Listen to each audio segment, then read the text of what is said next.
Hey all my Crimsonites, and welcome to the Crimson Cure channel, where we embrace our femininity, increase our womanly value, and celebrate our brothers. So join me on our feminine journey to learn, heal, and grow.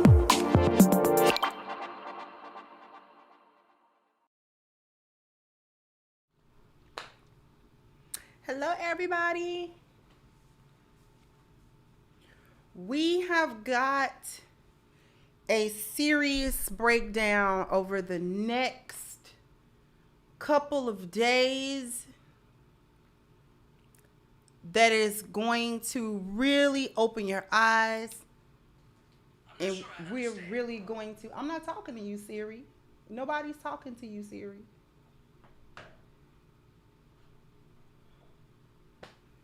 He don't understand. I guess he don't.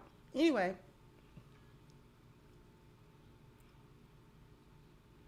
Thank you for kicking off the contribution. Fredericks at Okra Week, free promoting past corruption on Black women's minds. Thank you so much, Ty Box, and said thank you for this. Looking to hear your insight and perspective on the lies fed and sold to the masses. Oh, we're gonna cook. We're gonna cook The Color Purple. I sat through it again last night just to refresh my memory. It's such a horrible movie. Like, the production value is fine. It was made well, but that's not what's horrible about it. The brainwashing. So today we're gonna break down the main characters of the movie. Okay.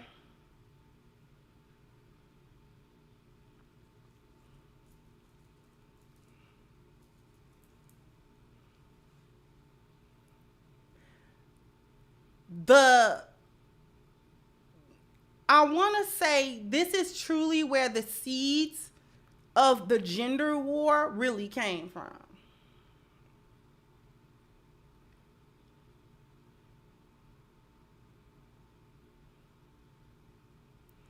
It was taken as like a documentary rather than a fictional work written by Alice Walker.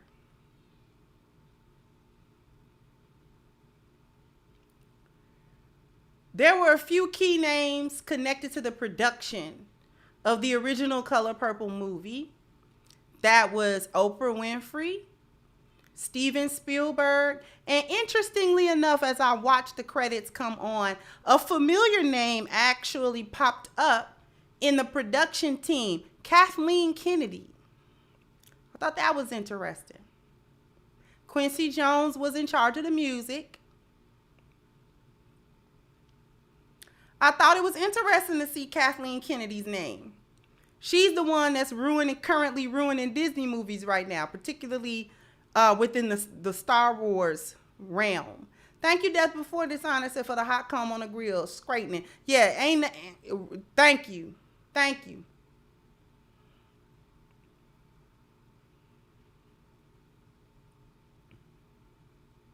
Thank you, Beth Shua, said loving your expose of okra and kale. Cook them. Exactly.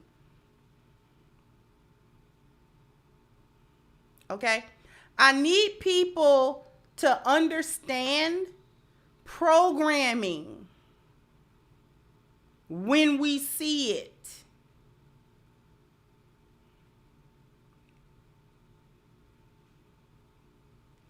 They are remaking The Color Purple to reinforce and re-indoctrinate Gen Z like they did Gen X.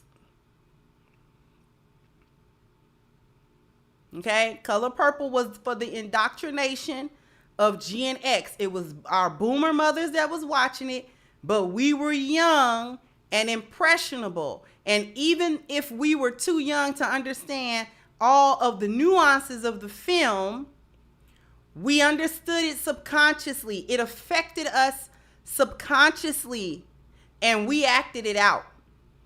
When we became women, we acted out The Color Purple in our lives. It was taken as historical fact. It is a movie set directly during and after Reconstruction.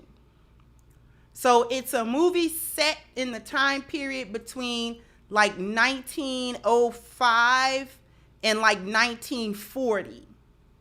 Okay? So now, this is a time period where some of the more affluent black neighborhoods existed. This is also set in a time where the Great Depression happened. None of that touched on. None of that was touched on.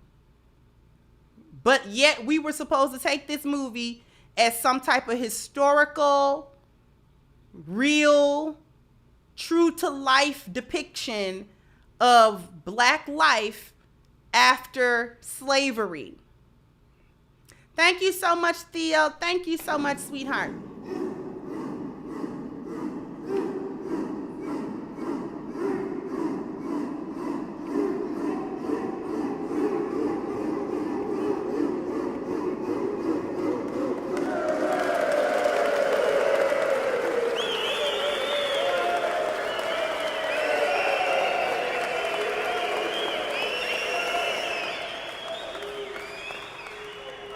Thank you so much for that, Theo. Greatly appreciated. So today, I'm not going to get so far into the story because there is a lot to unpack. A lot to unpack with The Color Purple. And today we are going to unpack the character themselves and how they fit in the minds of modern black women. Thank you, Beth Shua. Said, in your expose of Okra yesterday, I heard somewhere that she grew up with a good family with a father at home. Her whole shtick is one big grift. Yeah, because her whole story is how she was SA'd by her dad and the men in her family really abused her and things of that nature. So, she's got a bee in her bonnet about black men, supposedly.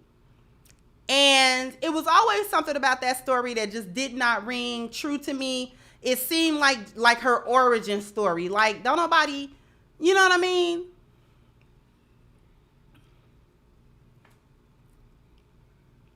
So the first thing that I want to talk about is we are going to talk about the characters. Now, for those of you who, for whatever reason, are not as familiar with The Color Purple. I don't know who's not familiar with The Color Purple.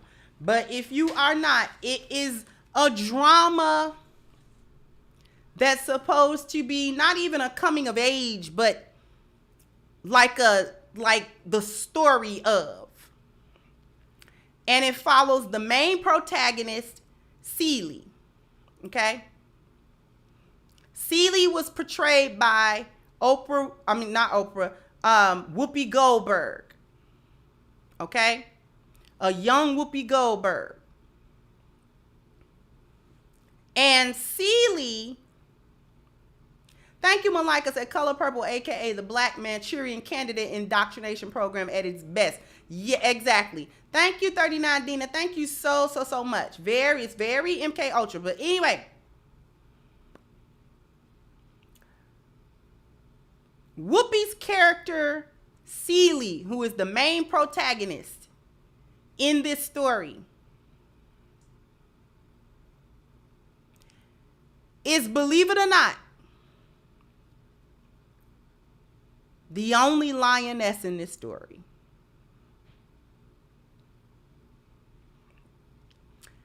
And how does she get treated? Celie is the pick-me. Celie is the pick-me. Let's break down Celie. Thank you, Aro, saying 400 years the black woman has never failed pleasing and satisfying the needs of white men, and her labors are only a sin when applied to black men. Thank you so much. And thank you once again, Beth Shua, said it is also documented she dated John Tesh. So she's a zaddy lover. I take it Stedman was the consolation prize. She's a zaddy lover that couldn't get one. Nobody wants her. Thank you, Charlie, so much. Okay? Celie is a lioness.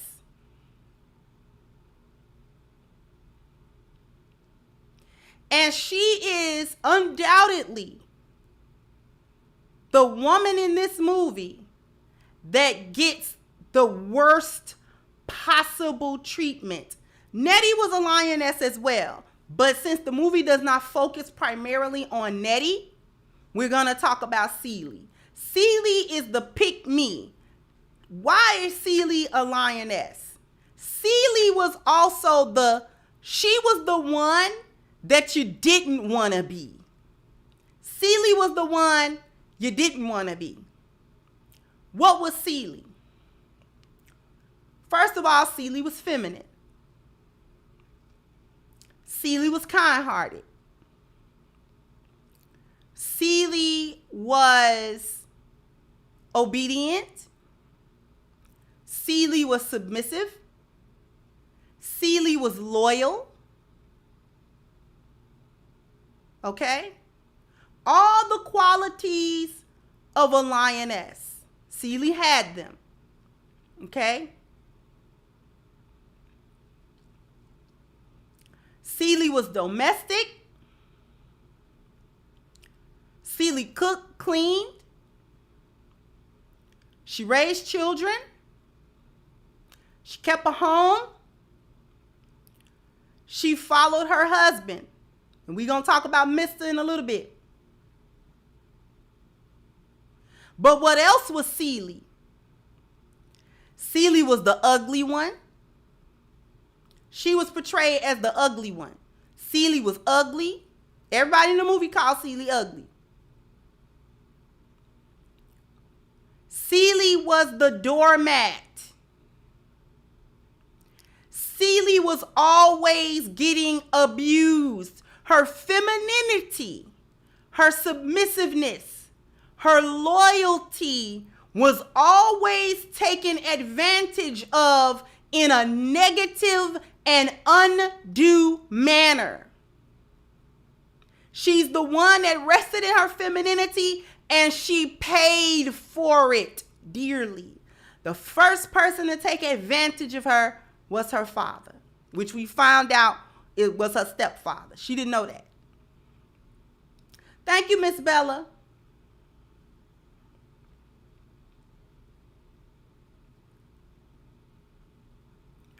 Celie was portrayed as unintelligent. Celie was also portrayed as weak-minded, no or low self-esteem, no sense of self-worth, no sense of, she didn't have any sense of identity. She was not an autonomous woman.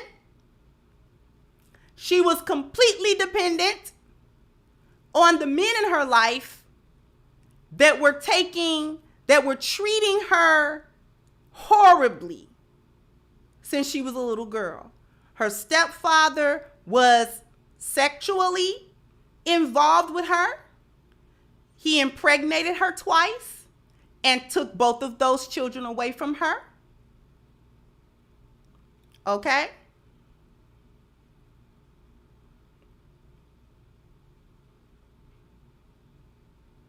So Celie is the woman that you don't want to be. She's the pick-Misha.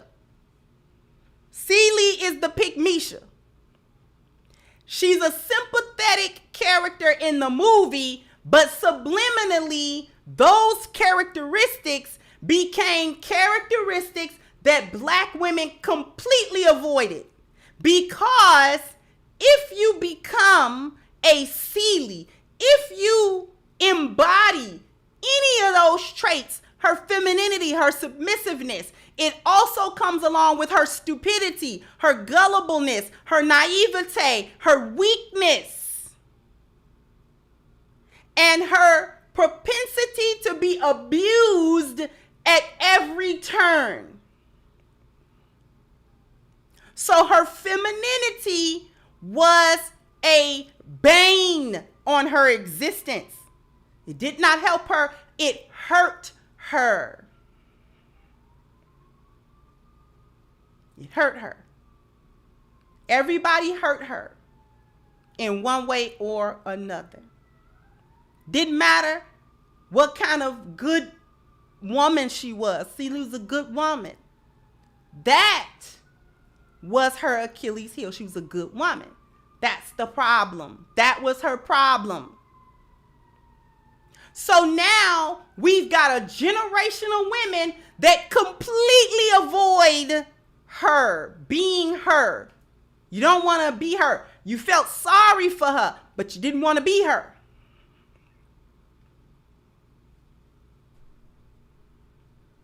Thank you so much, a D+. Said they never displayed that he was a successful farmer with a lot of land and livestock. You got to look very deep. See, the men in the story were not human beings.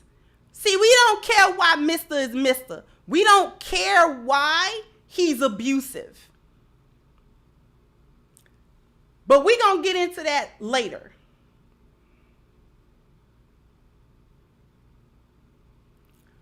Let's go to Shug Avery, who is Celie's opposite. Shug is Celie's opposite. Shug is a hyena. And she's a top hyena. Thank you, Norman. Said this is analysis of importance in retrospect. Exactly. Shug Avery is a hyena. The stark contrast between Celie and Shug is where you get the concept that black women have that you gotta be Shug in order to deal with black men. Because while Celie was definitely afraid of Mr., Shug was not. When they juxtapose the two characters, Shug is a woman who had possession of her own sexuality and her own self. She was self-possessed. Celie was a shadow of a person, not self-possessed, no confidence, not really seen as a woman.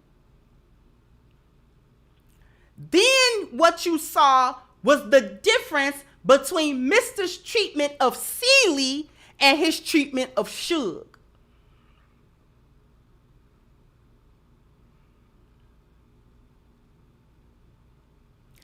He only mistreats Celie. He mistreats her.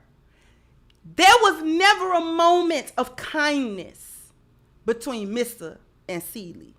No matter how long she stayed with him. There was he never had a moment, not one single solitary moment of kindness towards Celie. He never expressed love, never appreciation. He never thanked her for anything. He never spoke highly of her. He never did nothing. He never respected her. The blatant disrespect and abuse was consistent.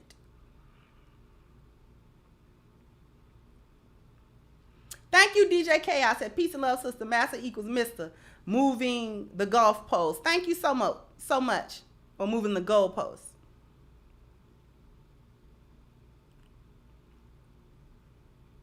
But Shug, I'm going to tell you who Shug is.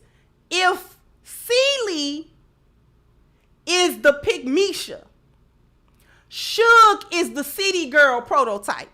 Shug Avery was the city girl. I'm F-I-E-E-F in the free. Ain't worried about a F. She, her. Shug Avery is the city girl prototype. What did black women learn from Shug Avery? Learn that you can be a hoe. And that was the definition of being a woman. To do what she wanted to do. She had Big Bad Mister eating out of the palm of her hand. Because we have to understand the impact of who Mister is in this movie. Mister is the main antagonist in this movie. He's the big bad black man that is a tyrant. He is an abuser. He's a rapist. He's a misogynist. He's a horrible husband. He's a horrible father. Okay? Thank you, Amina. So the kindest thing he said to her in the entire movie was butter when he was cooking for Suge. Exactly. And was down talking her the whole time. And you don't do nothing in this kitchen. Kitchen is immaculate, mind you.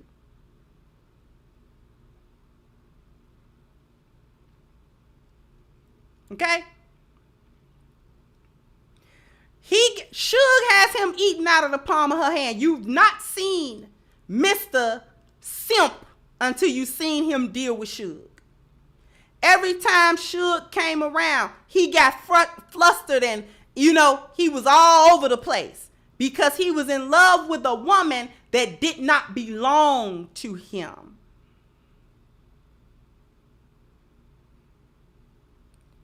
Suge was for the streets, and he knew that. But he wanted Suge anyway. Suge wouldn't even really have him. Because why come he couldn't get Suge? Suge didn't want to live that life he had going on that farm and stuff like that. Suge wanted to be in the juke joints and stuff like that. Now, she's a city girl. Suge is a city girl. And what issue does Suge really have? What's her main issue?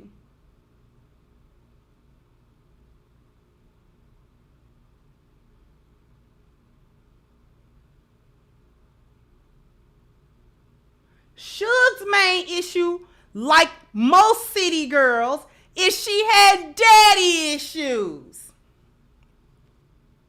Suge had daddy issues. Now, just to touch on the men for a second, her father in the movie is supposed to be a bad guy. But if you watch that movie, what her daddy do? Her daddy didn't do nothing. Her father was the preacher.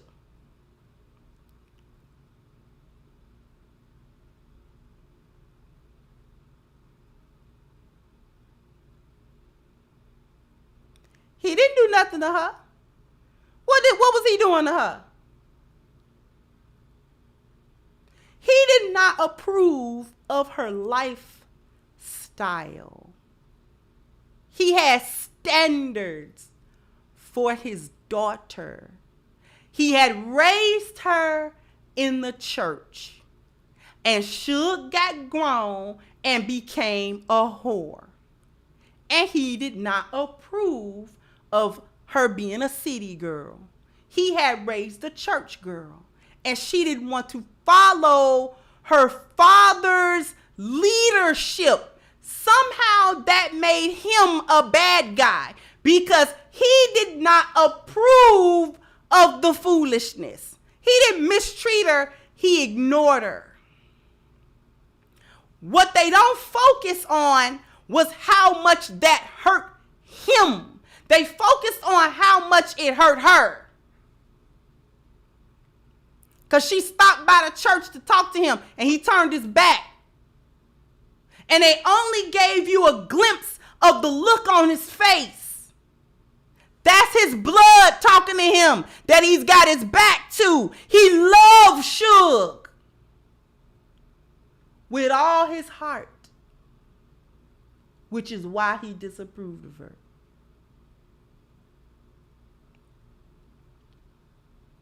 And in order to show that he meant that, he ostracized her. But it hurt him to do that. You never focus on that. We never get his side. He's the bad guy in a movie because he won't validate her foolishness. He won't validate it. That's all he did was be a father that had standards for his daughter. She didn't live up to that, and he didn't validate it, so he was wrong for that.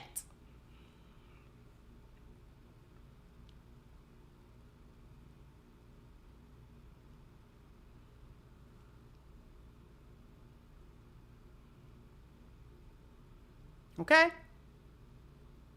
So like the modern 304, Suge Avery got a drug problem. She's an alcoholic with daddy issues. And she for the streets. And she openly sleep with a married man in the house where his wife is. No respect. She has no integrity. As a woman, nothing. She laughed in Celie's face. And Celie is the woman of the house. Suge know that. She still laughed in her face. You sure is ugly.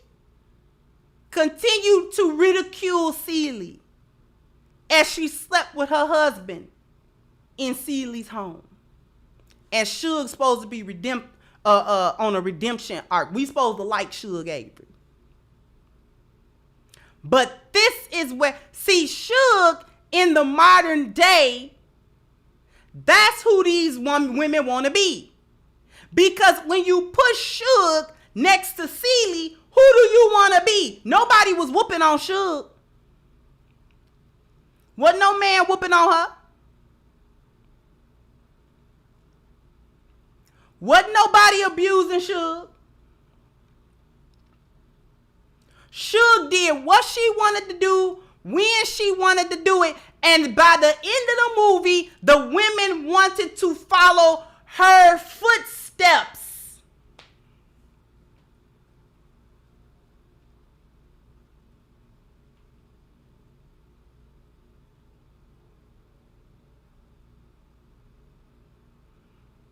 Do we get that?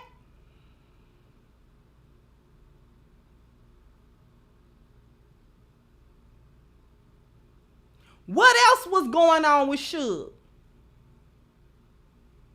She's a 304. She been for the streets. And eventually, and when she got older and got tired of the streets, she got married.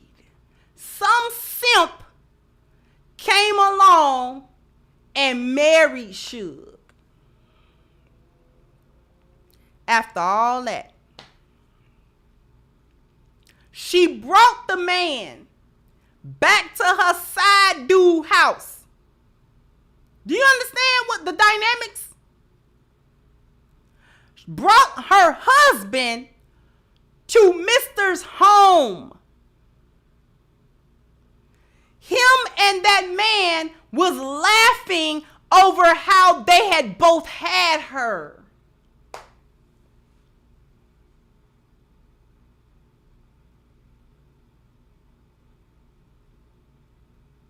She overheard the conversation and was smiling. Like, yeah, I did. The both of them did have me.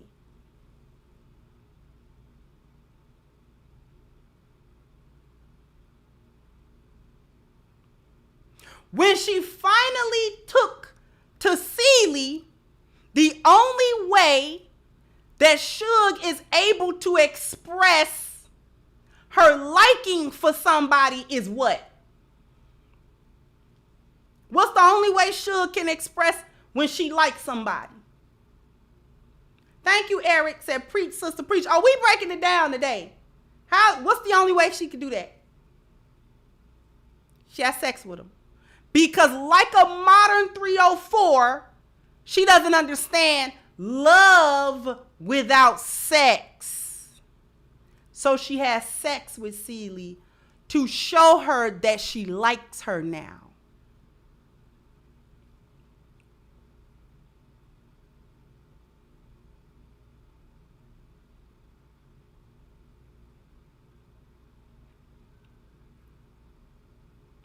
Not to mention Feminism always has a LGBTQ slant. There's always the alphabet slant. But Suge is a 304. She's also what the women pattern themselves after nowadays. She's the Jezebel. Suge is the Jezebel. Nobody took pity on Celie as the lioness until Suge validated her by liking her, by talking to her, by singing a song to her. See, nobody liked Celie. Nobody. The men disrespected her and mistreated her. So did the women. The women in Celie's life didn't like her either. The only woman in Celie's life that liked her was her sister Nettie. Black women aren't supposed to like the lioness. The lioness is a pariah.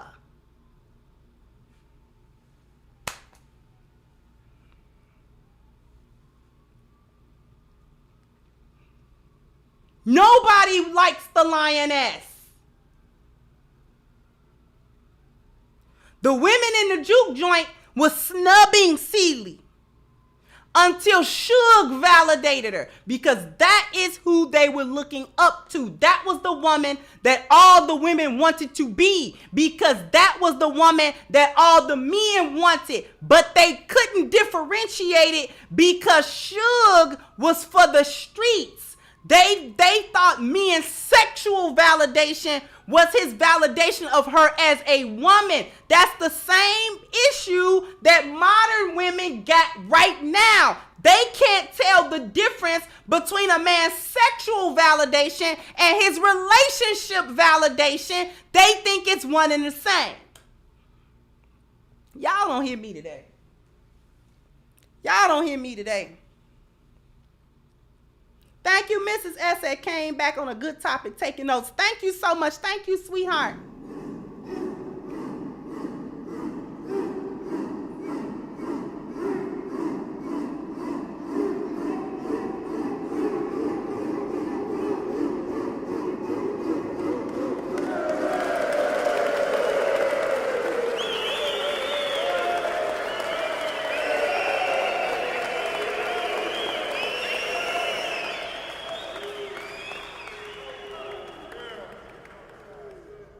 So on that note, we are going to hit a commercial break, and then we're going to go even deeper. This is the character breakdown. This is just part one. We're going to break this all the way down. But after these messages, we'll be right back. First, Gamer vs. Gamer does not consider itself a game truck. To clarify, a game truck is one that pulls up to your home, opens its doors, and tells the kids to go play video games. The entire focus of a game truck is on playing video games. That's not what we do at Gamer vs. Gamer. Our entire focus is actually on celebrating your child's birthday. Only 65% of what we do is video game related. The other 35% of our time is spent on a choreographed recognition of your child's special day. Happy birthday. Wish we were there. Sorry we missed it, but we'll see you soon. Love you. Which includes singing, eating, special videos, and the opening of gifts. We chose to use video games as a tool to entertain children at the party, not as a substitute for a birthday party. We only advertise as a game truck because that's what the general public associates us as. Gamer versus gamer. Gamer versus Gamer. We look forward to treating your child like the most important kid in the world on their birthday. Hi, Gamer versus Gamer. Thank you so much for my birthday party. What you want to do is hit the link at the top of the chat, gamerversusgamer.com, because these are the people that you definitely want tuned in with you to help make your child's birthday unique, interactive, and extremely memorable. So much fun. Children definitely need to be catered to on their birthday is special to them, especially as they grow up with their parents. Very special days to them. These things mean a lot to them. And so what we want to do as parents is we want to be able to create a memory for the child. But sometimes it can be a daunting task. When we think about having to put everything together, all the decorations, where are we going to have this child's birthday party? How many people can we invite? How many people can we accommodate? You know, how much cake do we need, or cupcakes, or food, or whatever? My backyard's not big enough. My basement, I don't have a basement. Whatever the case may be, sometimes we run into a few snafus when we want to be elaborate with our child's birthday, right? But gamer versus gamer takes all the guesswork completely out of the equation by doing all of the footwork for you. So they come with a venue, which is the 30-foot trailer that they have. They come with the food, cupcakes, pizza, popcorn, etc. They come with the games, the video games, all of the different fun interactive things that the children can do together. They also come with the arrangement of the party itself and the flow of the party, where the children are not only having fun with one another, but the rest of the family get to join in. They get to have a moment where they are emotionally connecting with the child and letting the children know just how much they love and care for them. And they are cleaning it up. They're taking the whole shebang away and making sure that the only thing that you're left with is a happy, satisfied child and a happy, satisfied family that got to have a very unique experience that not everyone has. So if you and anyone that you know are in the Atlanta metropolitan area, you got children with birthdays coming up, you definitely want to do yourself a favor and get in touch with the people at Gamer vs. Gamer by clicking the link at the top of the chat, gamervsgamer.com. Take a look at their website, give them a call so that they can help you write your child a love letter. I owe y'all a bam, bam, bam, bam. You gotta hit the like button, bam, bam. You gotta because we got 437 awesome people who've already hit the like button. Let's see if we can get the next 500 people or so to hit the like button. We got to get back into the algorithm because you see they held me hostage at 100K for a long time. We just now crossed to 101. See what I'm saying? Let me get to the super chat. Thank you so much, Black Mooney. So they would make a remake of this trash, Igniting the Fire. Shame on Fantasia and Taraji. By the way, you're a godsend to the cause. Thank you so much. Thank you, Ed Davies. So you're truly a treasure. Your analysis on topics are better than any college course I've ever taken. Thank you so very much.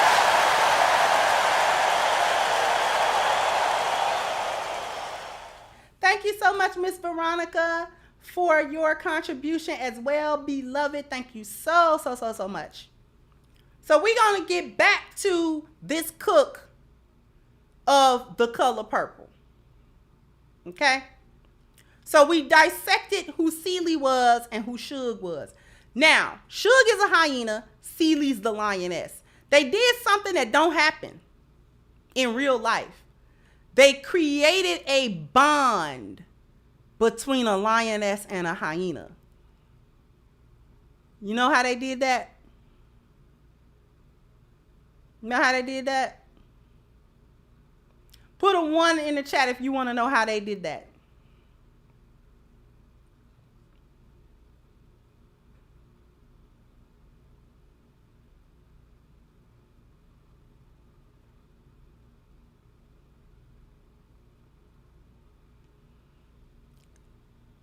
They made the lioness a hyena. They made her a hyena. They got her into the sisterhood.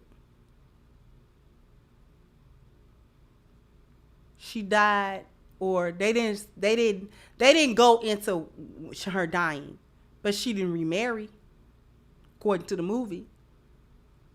She was an independent woman who had received an inheritance from her real father after her stepfather had died.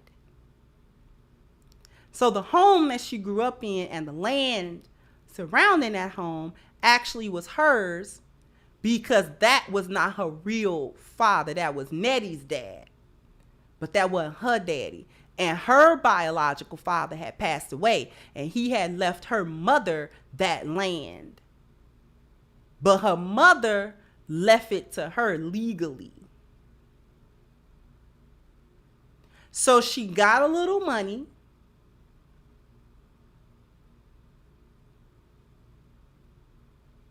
And she lived independently. She got a business. This is her. This is the trajectory of her becoming a real person. Do you understand that? Her life became better when she wasn't a lioness anymore. When she stopped being so doting and so feminine and so submissive. And when she stopped doing that and became the hyena, her life got better. When she started matching Suge's energy. Do we understand that? Let's move on to another female character. We break it down to female characters. Sophia. Sophia is overtly masculine. She seemed to be somewhat of an okay person, but she's overtly masculine.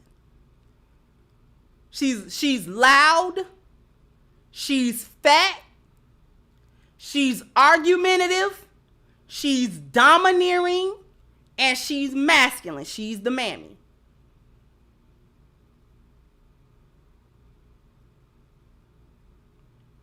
She befriends Celie. She marries Harpo. What people don't realize is that Harpo is Mr.'s son. Okay? So Harpo is raised dysfunctionally. Harpo was the one that hit Celie on the head when she first got there with that rock. Note, all the relationships that black men have in this movie are all dysfunctional. The relationships that they have between themselves and the women are dysfunctional, and the relationships that they have between each other as men are also dysfunctional.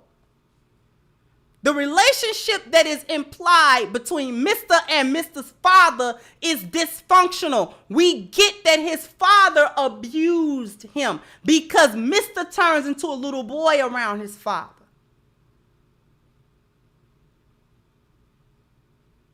He big bad Mr. everywhere, but he don't got that smoke for his dad. But it's not out of respect.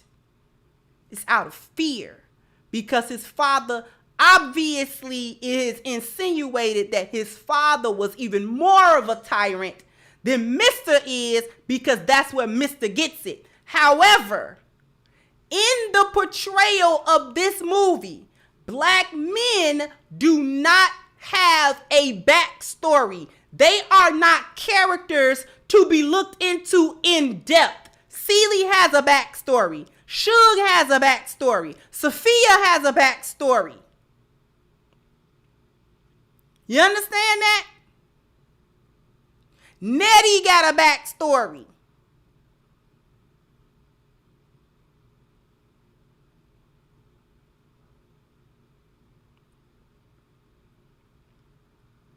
Everybody got a backstory. Everybody has depth of character except the men. See, they made Mr. such a monster that we don't care why. We don't care what happened to Mr. when he was young. What kind of abuse did Mr. have when he grew up? What did he see? What made Mr. who he was? What made Celie and Nettie's father who he was? What made Harpo who he was? We watch Harpo grow up and still his character don't have no depth. We don't truly witness the interactions between Mr. and Harpo. Because Harpo is not like his father. Harpo is a gentle soul. He's not like his dad. And his dad didn't like him because of that. Harpo was soft, which is why he got a hard wife. Sophia was hard.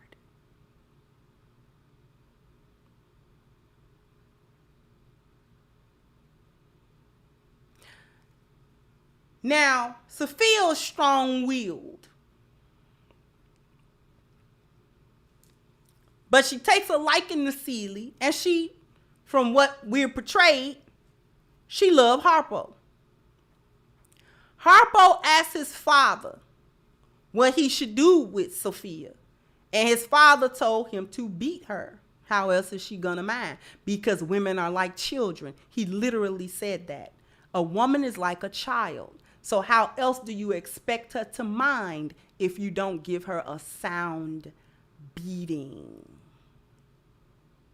Then now mind you, Harpo watched his father do this to Celie. You understand? When he talks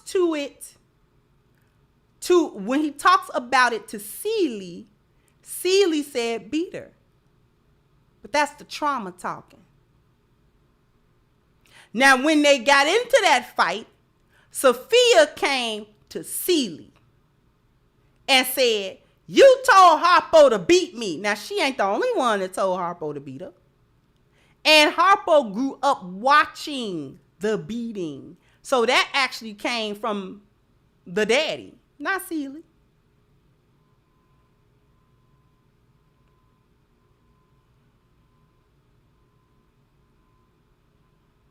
But she blamed Celie for that, as if Celie was the only one that said that. Celie was the victim of the beating. She was always getting smacked around. His father was the perpetrator. He grew up watching it happen. So how he only get that from Celie? No, he got it from his daddy. Got it from his daddy.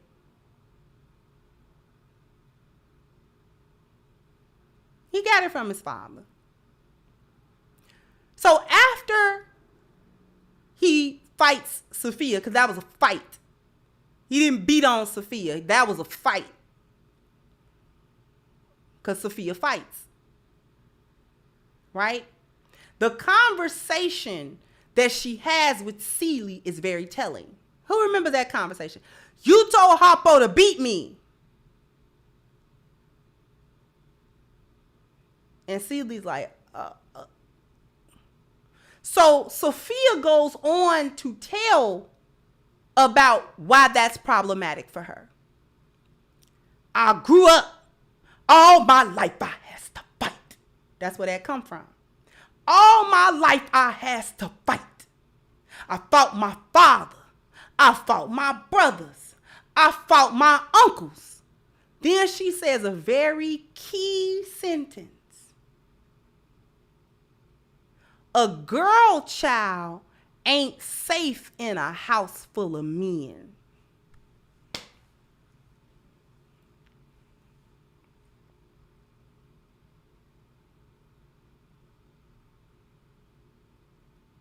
A girl child ain't safe in a house full of men. That is a lie.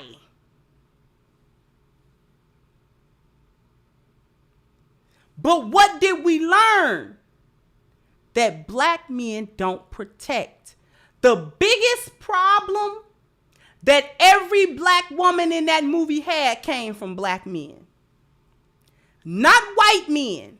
This is during Reconstruction. This is during Jim Crow. This is during, at the height of white supremacy. The biggest threat to black women were black men, not white supremacy. Do we understand that?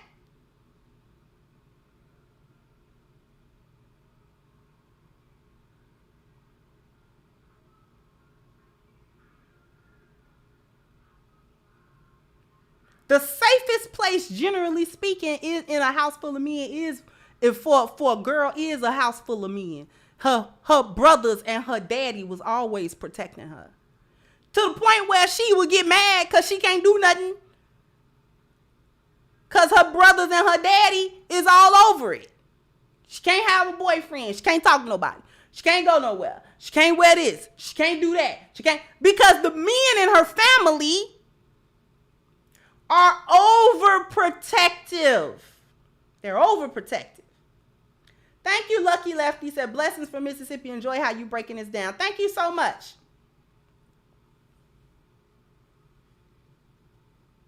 They overprotective. So when she says, all my life I has to fight, and then she named who she fought, that's every black man that was supposed to protect her in her life fought her instead.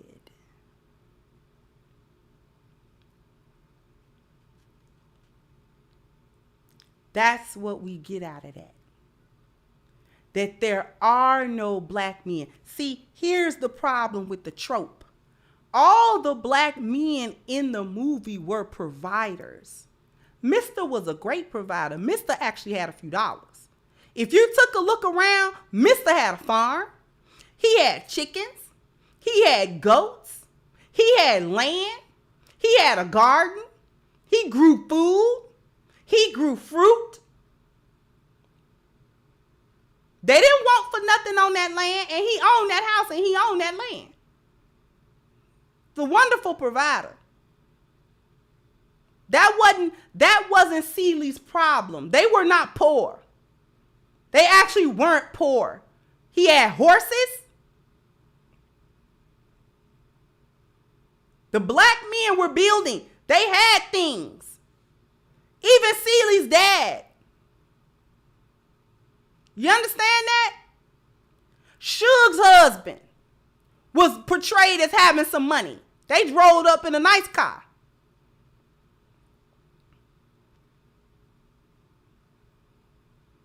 Mr.'s father, they never talked about who he was, but they never indicated that he was poor either. The men were providing, but they were also predatory.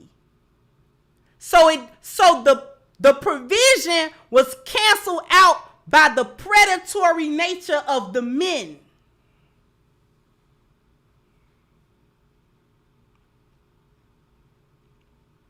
Okay? That is what the movie is telling us. That it doesn't matter who the black men are. Doesn't matter that they provide. It doesn't. They're all going to abuse you. Every last black man in that movie was problematic. The women in the movie, if you look at it very carefully, the women in the movie could only be themselves, and they could only be happy when there were no men around. The opening scene. The opening scene is Ceely and Nettie playing in the field. They just being little girls, because they ain't nothing but like 13, 14. They being little girls. They playing with each other. They having a good time. Innocent little girls. There's no men in that scene. The first time we see a man, we also see the threat. Because the first time we see the man is also the first time we see Ceely, and Ceely's very pregnant. The first words out of this man's mouth is a down to Ceely. Tells us she has an ugly smile. From henceforth, Ceely covers her mouth. Thank you, Firebird. Said The Color Purple was basically white women's problems in black. If you don't talk to me, The Color Purple was white. Imagine The Color Purple is white. It would make more sense then if they white. This is not black problems. This is white problems. Thank you, Firebird.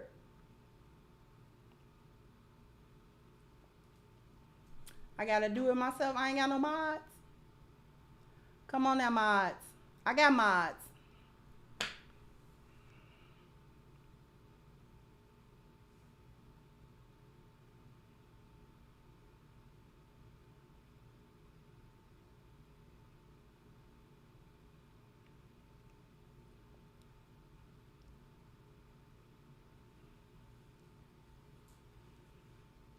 Okay? This is the indoctrination of black women. Black women took this movie, this fictional piece of work, and ran with it in real life. Because we hear it over and over and over. These are not black women's lived experiences.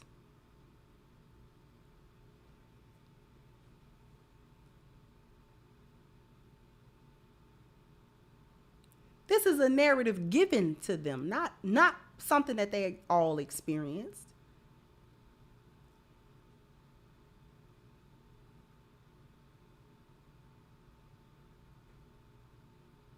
It's also meant to portray that there was no time where black men were good to black women. No time. At no time period were black men a good thing to black women. It's always bad to them. From slavery, through Reconstruction, through Jim Crow, always problematic.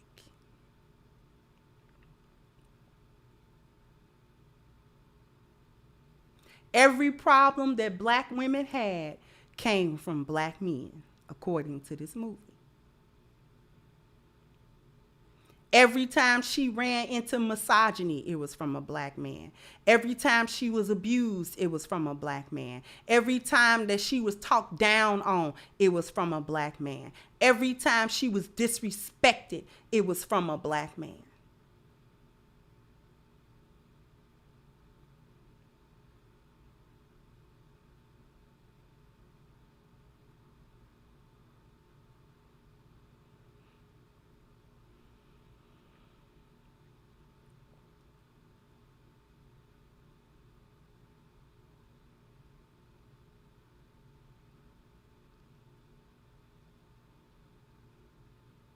Sophia was the fighter.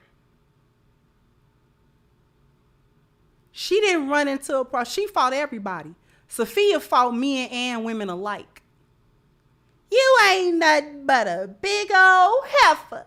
Ha, ha, ha. She knocked Squeak all the way across that room. A whole fight broke out in the tavern. Sophia popping a dude in the face. Okay, she's a fighter.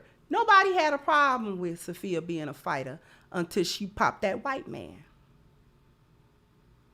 That's how you break the masculine one that always liked to fight. Lots of things being told to us in this movie.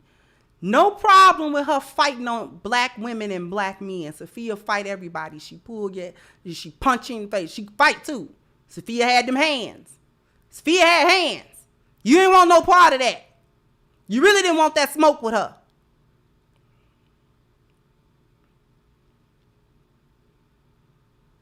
She got a smart mouth with that white woman.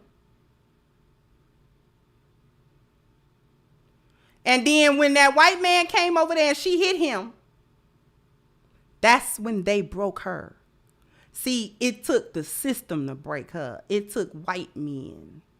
They jailed Sophia for about 8 years. They beat her.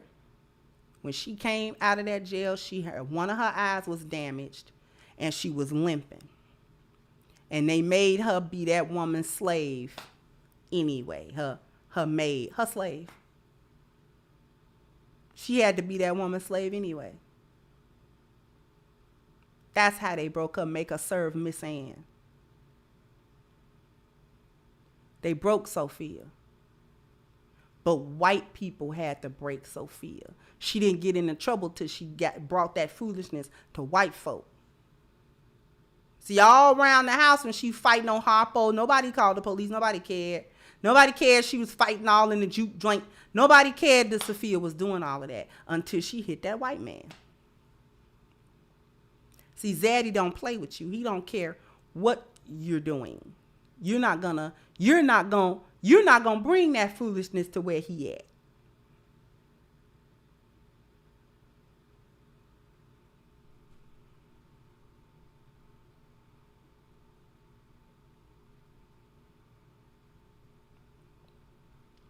Thank you so much, Magnetic Electrics, and much gratitude. This is a major cook. Oh, yeah.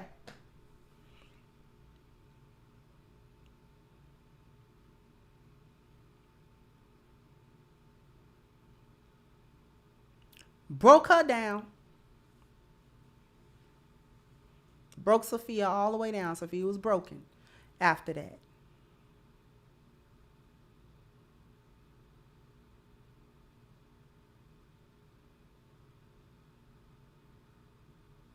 Okay. On to the male characters. Mr. Albert, the monster.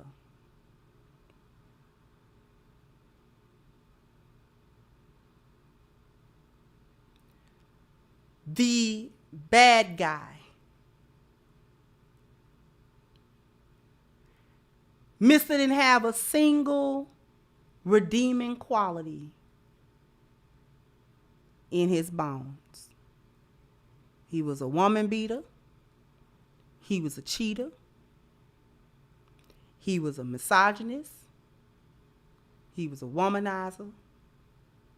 He was everything wrong with black men. He was everything that black women today say all black men are.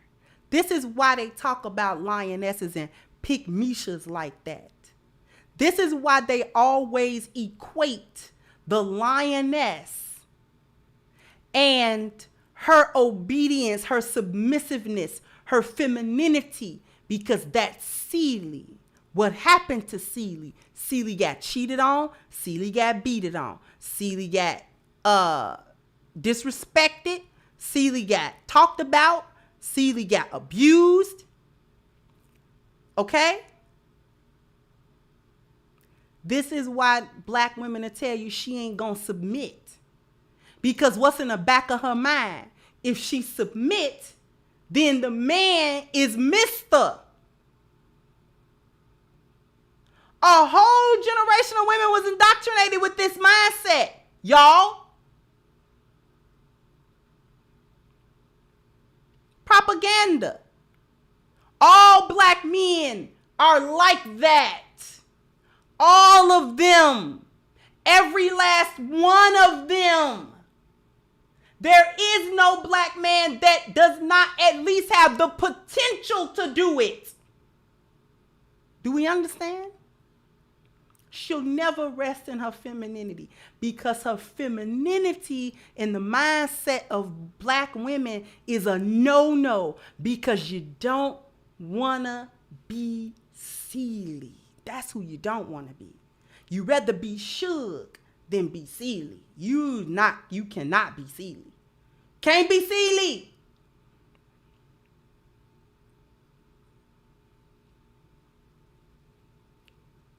Anything but Celie. But Celie's the lioness. Look how she got portrayed, though. She didn't get portrayed that her femininity was a superpower. She didn't get portrayed that at some point her femininity won out and she was vindicated while still being a lioness and finding her. No. She had to become a hyena in order to get validation and become somebody. She couldn't just leave Mr. She threatened his life. Now we got Suge talking about don't do it. At that dinner table, at that scene, not only did Celie say, I'm going with Suge. When they leave, Squeak stood up and said, I'm going with Suge too. Married to Harpo, mind you. She was with Harpo at the time. Got up, completely disrespected Harpo, ain't asked him nothing, they had no more sure or nothing like that. She just got up. And come on. He was the softest one in the movie.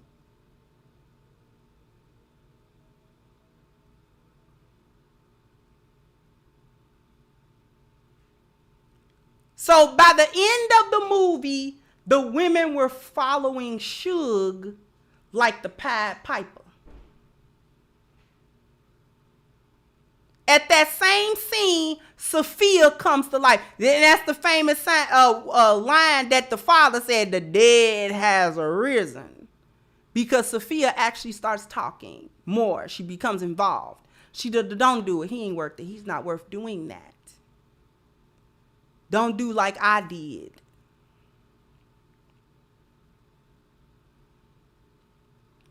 So Sophia starts laughing. It's going to be some changes around here. I'm here now. The violence of the situation spoke to Sophia. That's when she got back into who she was.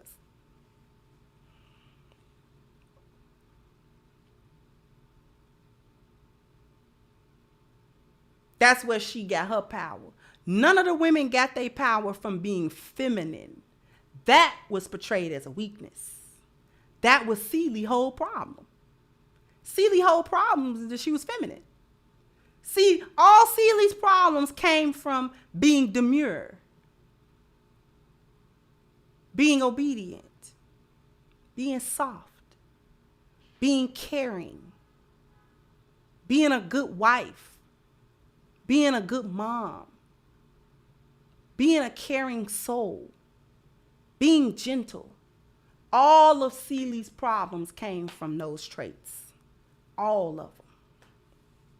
Had she had a harder edge, had she not been submissive, had she not been obedient to not get that mail out of that mailbox when Mr. told her don't do it, she'd have seen them letters from her sister.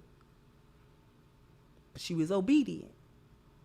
So therefore, that bit her in the butt, and she didn't get them letters. He was able to hide them letters. He hadn't done nothing to that mailbox. He just told her that.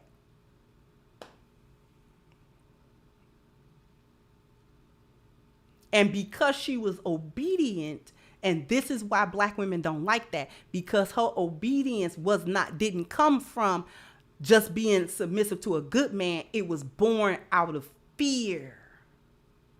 She was afraid of him. That's why she was submissive. So when black women see a black woman being submissive to her black man, she automatically equates it with some form of abuse. That man is doing something to her to make her that way. Otherwise, she wouldn't be that way. Yes? Yes?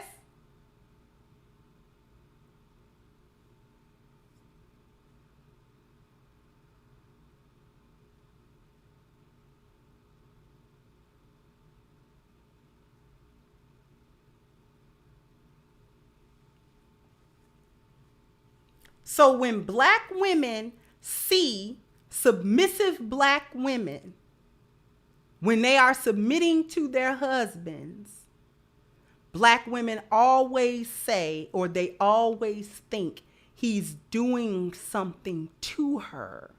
He's abusing her some kind of way. Because ain't no way she's there doing what a black man telling her to do.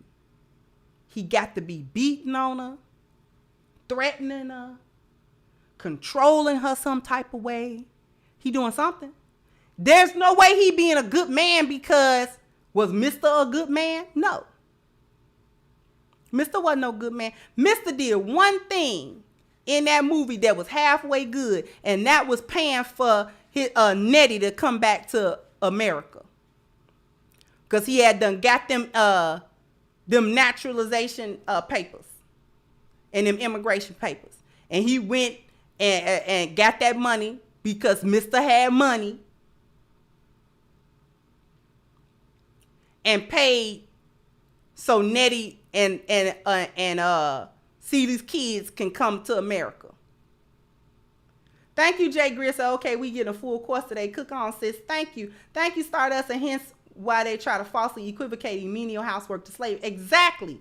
Exactly. Thank you, forbidden desire. A woman should not be submissive to a man who does not submit to God. We know that. We know that. But that's also part of the programming.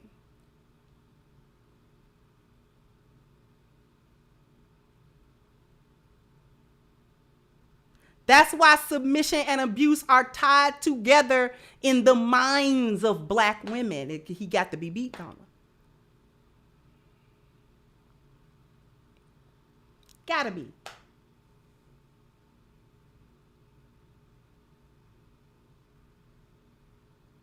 Thank you, Samuel Jenkins. That truth shows neither hate nor love, but rather it teaches without those emotions. You teach truth. Thank you. Thank you so much.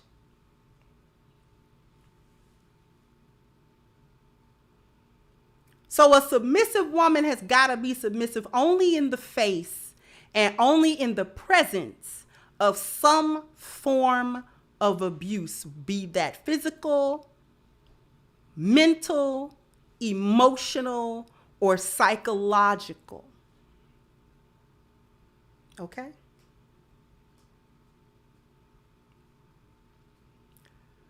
Now, since the men don't have any depth of character, we can move on. Harpo, weak. Raised by a weak man. Weakness from father to son. Mr.'s father, who knows? But we get tyrant from him, which is where we getting from Mr. Mr. is exercising the authority that he couldn't exercise underneath his father. He's afraid of his father. As a grown man, he's afraid of his father. That's actually one of the things Suge said. She said, I need a man, not somebody that can't say no to their daddy. To still fear of his father, which means that Mr. never became a man in his father's eyes. Thank you, Frederick said, tree trunk supports its branches. No time for leisure. Thank you so much.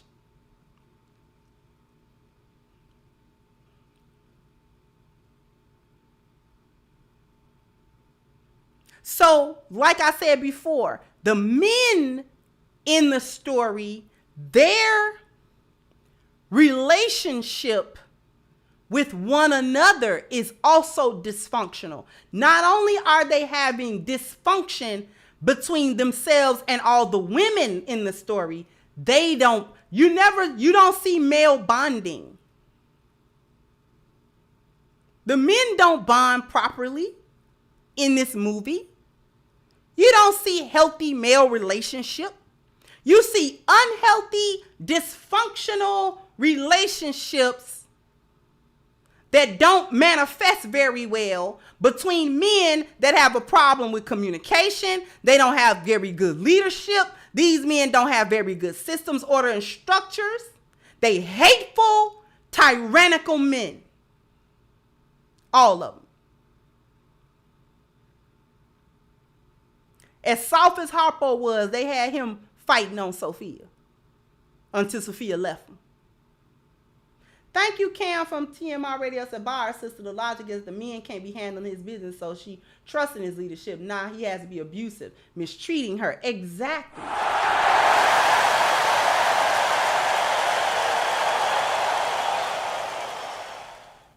Okay?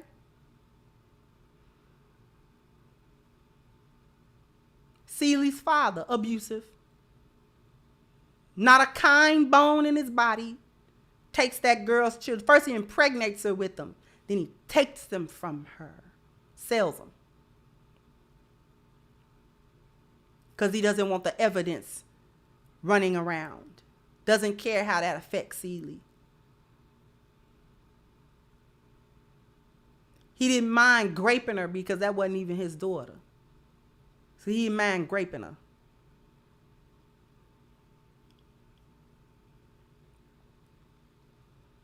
Didn't care who he gave her to. He didn't vet Mister.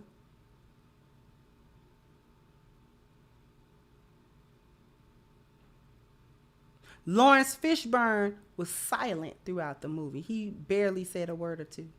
He was non-consequential as a black man. He was neither here nor there. You understand? The preacher, Suge's father, was portrayed as a bad guy because he had standards. He had a spiritual value system, and she had gone against it, and he didn't appreciate it. Neither did he approve. So somehow he was wrong for that.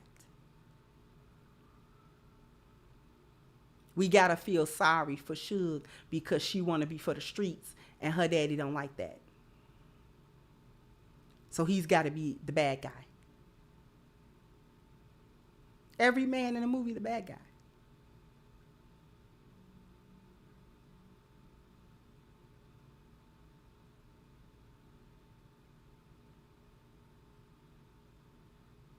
And they don't have any depth. No one cares why the men are the way that they are. Nobody cares how they got there.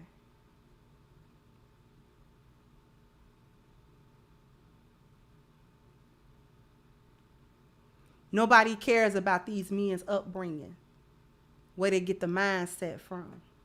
Nobody cared. That wasn't the focal point of the story.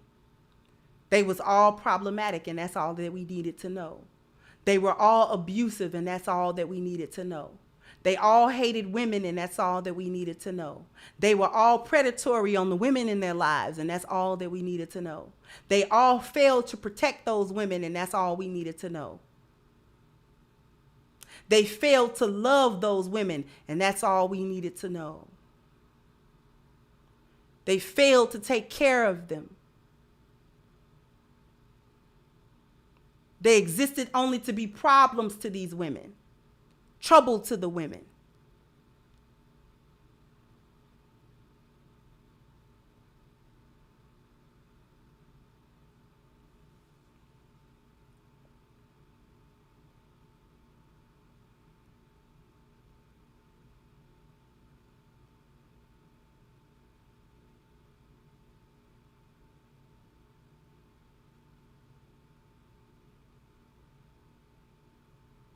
This is the lesson of the characters of The Color Purple. Tomorrow we go into the story because new tropes was created. So we go into the story tomorrow. What was being told to us about this story, about the women in this story.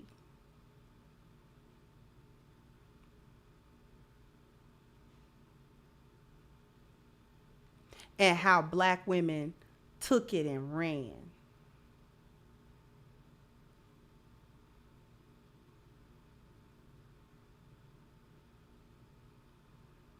Then you had a whole bunch of black women identifying with stuff that didn't actually take place in their own life.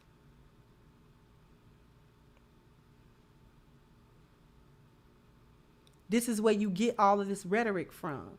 Black men don't never protect black women. The biggest threat to black women is black men. Black men are always deleting black women. Black men are always beating on black women. Black men are always cheating on black women. Black men don't protect black women. Black men don't care about their children. Black men are emotionally unavailable. Black men, the list goes on and on. They're all monsters. All of them. Whether he your daddy, your brother, your husband, don't matter who he is, doesn't matter what role he play in your life, he's a danger to you. And he's a threat to you. And he's a problem to you. And the only way that you can be free is to not be with him, to be without him. That is how Celie got free. They didn't show her getting married to a better man. Because according to this story, there is no better man. All of them are like that. So no better man.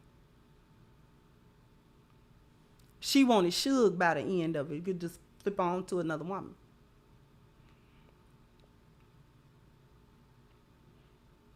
Okay? They didn't show Celie become vindicated and come into her own and get a man that was worthy of such a good woman. That's not what they showed. Her femininity never paid off. It never paid for her to be feminine. And that's a big reason why black women not trying to be feminine. Because that's in the back of their head. It ain't going to pay. You might as well be Suge. Suge eventually got a husband, but between Suge being in the streets and Suge getting a husband, wasn't no men whooping on Suge either, and they wasn't controlling her. And she was making her own little money, and she was doing her own little thing. Never mind her alcohol habit and her daddy issues. Never mind that. Never mind that Suge was broken. Never mind she didn't have integrity. Never mind she was a side piece that was screwing a married man in that house. Never mind.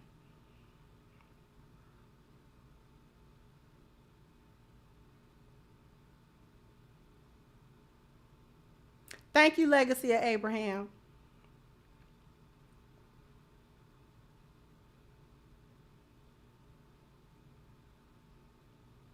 You rather be Suge.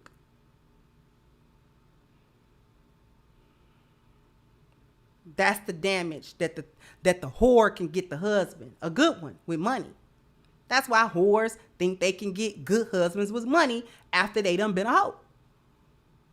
That's why you got women talking about her body count shouldn't matter.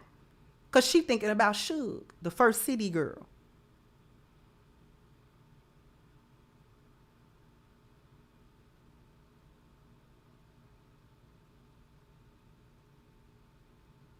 She could do all that hoeing and running the street.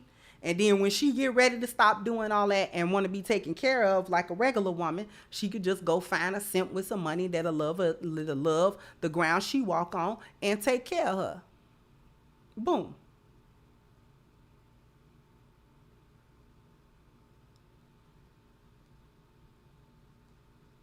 Now we got Suges and Sophias. Hardly no Celies. We ain't got no Celies. We ain't even got no Netties. We ain't even got it. Because Nettie was another lioness. They didn't show, for all of Nettie's beauty and all of her goodness as a lioness, they didn't give her a husband either. They gave Suge a husband.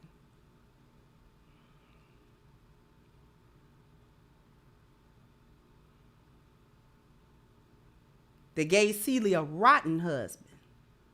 And when she left him, they didn't replace him. They didn't give Nettie no man. But Nettie and Celie were the lionesses.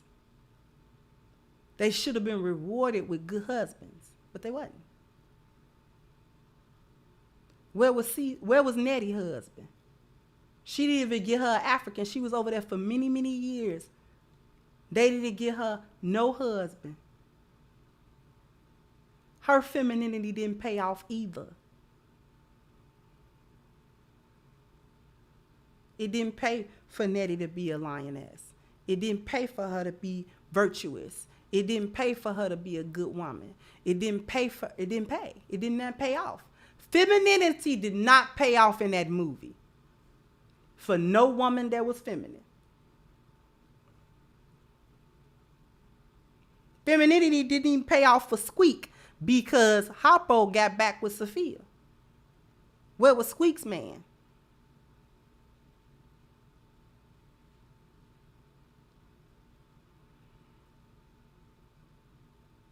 That's what I'm talking about in the chat, Leia.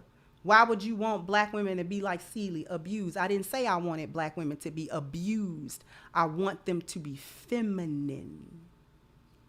But that's the brainwash, isn't it, Leia?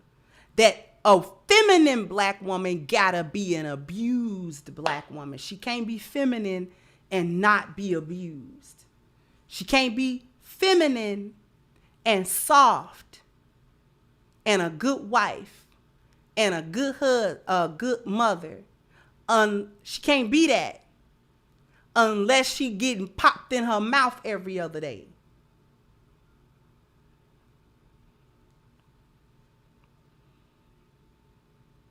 That's the problem.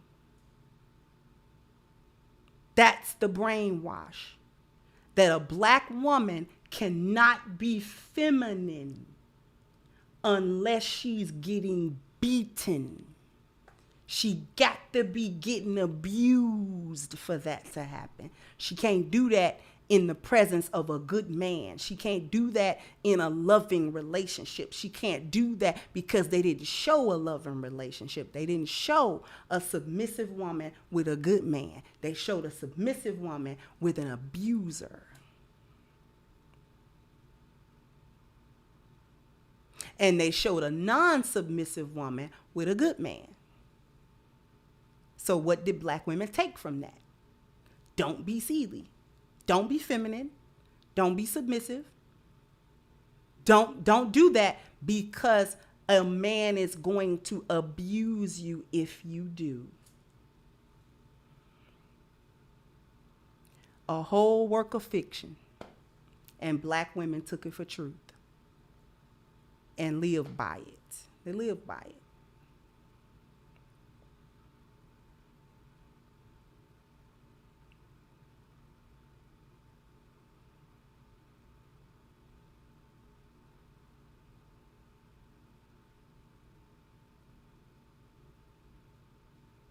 I see somebody wanna miss the point. You're free to miss the point, beloved. You're free to miss the point.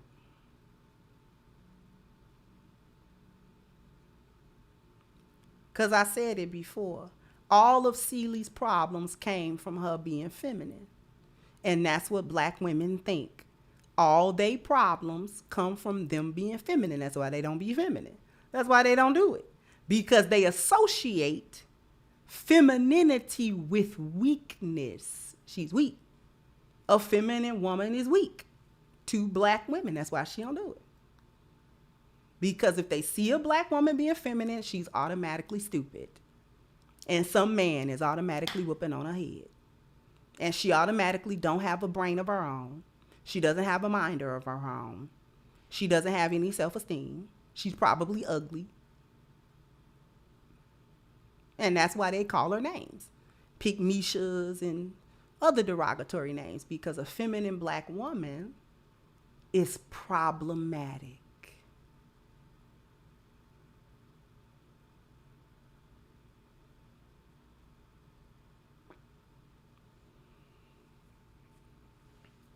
That's why they talk about Asian women and other women, because they feel like these women are stupid.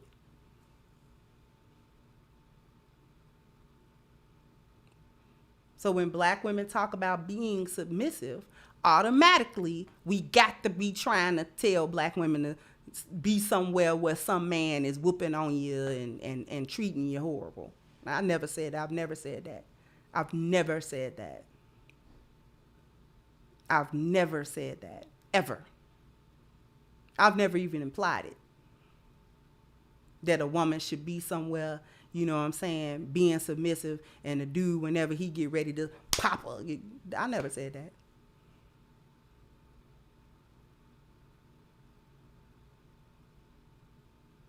Thank you, Jordan. Said being meek as a woman does not mean fear. Sometimes it's discernment. Abuse is a different situation altogether. Meekness doesn't equal abuse. It don't. But you're a woman that understand that. Thank you, Jordan. Black women think if you choose to be quiet, now you scared and your man finna come give you a knuckle sandwich in your mouth. You being quiet because it's not time to talk right now. They think when you say feminine, you're not supposed to be able to speak up. I never say that. I never say that. As a matter of fact, feminine women do speak up. We just know how to do that in a non-confrontational, non-masculine way. We just do it in a feminine way. I ain't got to sit there and call my man all kind of MFers to get my point across. I can sit with him like an adult and communicate with him if I have an issue. And guess what? I don't get backhanded for that. I get a husband that speaks back to me. that listens to what I'm saying, because I'm not coming to him like I'm finna pop him in the mouth. So there's not even that energy. We talk like adults. I say what I need to say. He says what he needs to say. We come to an agreement. We respond and we act out whatever the resolution was, and we move on. That's how that goes. That's how feminine women do that. Feminine women talk. We use our mouths. The key is that we know how to talk. So when I have an issue with my husband, I don't start yelling. I don't start cussing him out.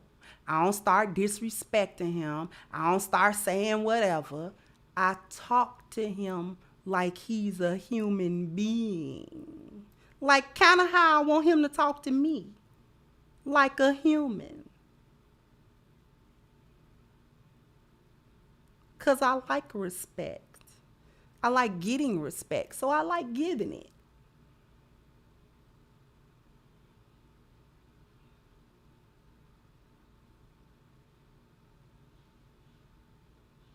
Babe, can I talk to you about something? You get a whole different response from a man when you say, baby, can we talk about something? You know what his response is? Sure. What you want to talk about? That's the response I get. What you want to talk about? What's going on with you? Are you okay? Kinda, but I was kind of thinking about something. It's been on my mind. What's been on your mind, babe? That's the response I get.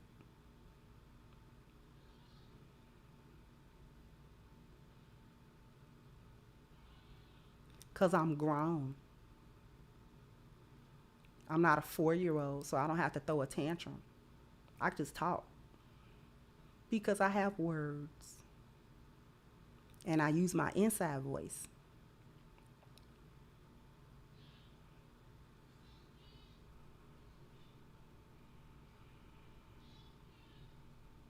Thank you, Damien. So how would they know what the outcome would be if they never have been in a femininity? Exactly. Thank you, Stardust. So this caliber of analysis is going to cause ship malfunction of the hyena hive mind. Precisely. That's what I want. And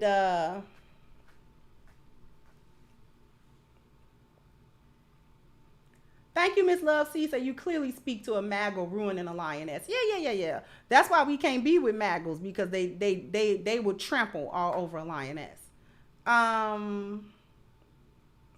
Thank you, Miss Jada. Said Celie was in her feminine because she was ready to be led and be a helpmate to her husband. Mr. took advantage of Celie's insecurities and illiteracy. The movie highlighted his manipulation more. Exactly. He was highly manipulative. Highly. Took advantage. That's what I'm saying. He took advantage of her femininity and completely ran over her with that. But I'm going to start wrapping this up.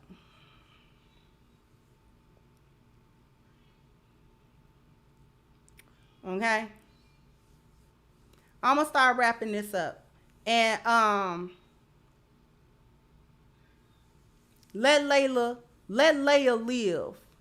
Because Leia, listen, the reason that I'm doing this is because this analysis needs to be done. Women who hear this are going to experience an issue with a cognitive dissonance.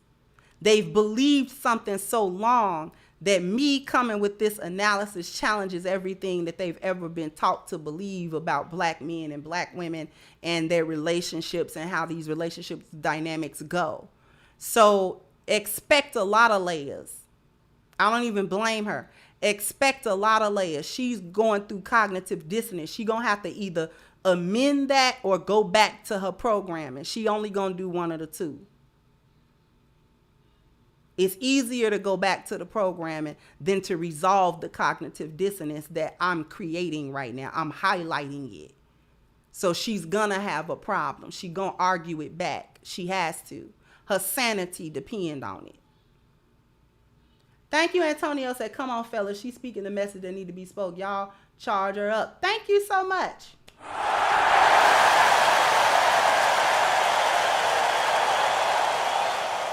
Thank you, Damien, for your super sticker. Thank you, sweetheart. Thank you, Minority Report says power and have the king's ear. Hyenas do not and cannot understand the privilege in being the king's confidant before making any decisions. They don't. They don't. Okay? So we gonna let Leia live. We gonna let her live. She'll listen to it again because she can't help it. For those who like more solution-based content, when we talking about lions and lionesses on the Patreon, somebody put my link to the Patreon. The $5 Patreon is for monetary support if you just want to be able to support. The $20 Patreon is where all of the content is available. Okay, so if you want, we drop content every Sunday. I'm probably going to line up a live stream for Sunday. If I decide to do that, I'll let you guys know a few days ahead of time so that you guys can be aware of that and be able to get into your Patreon so that we can have a live discussion in the Patreon, because we need to talk about arguments. We're actually talking about how to argue like a woman, like a feminine woman, how to deal with conflict in your relationship properly. So that is a much needed, and it was actually by request. So hit that Patreon link. Hit the link for Crimson Cure. Leia need this book. Leia needs somebody. Somebody give this link to Leia so she can do it.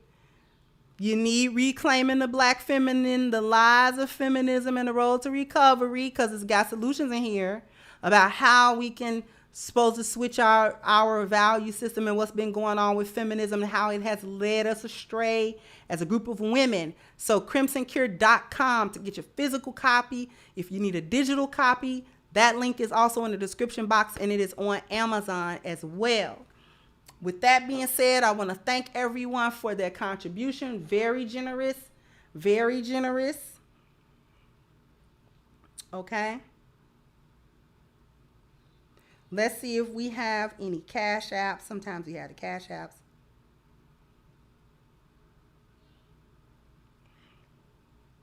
Thank you, Mr. Bobby Wright. Thank you, Malika. And thank you, Big Ben, for the cash app contributions.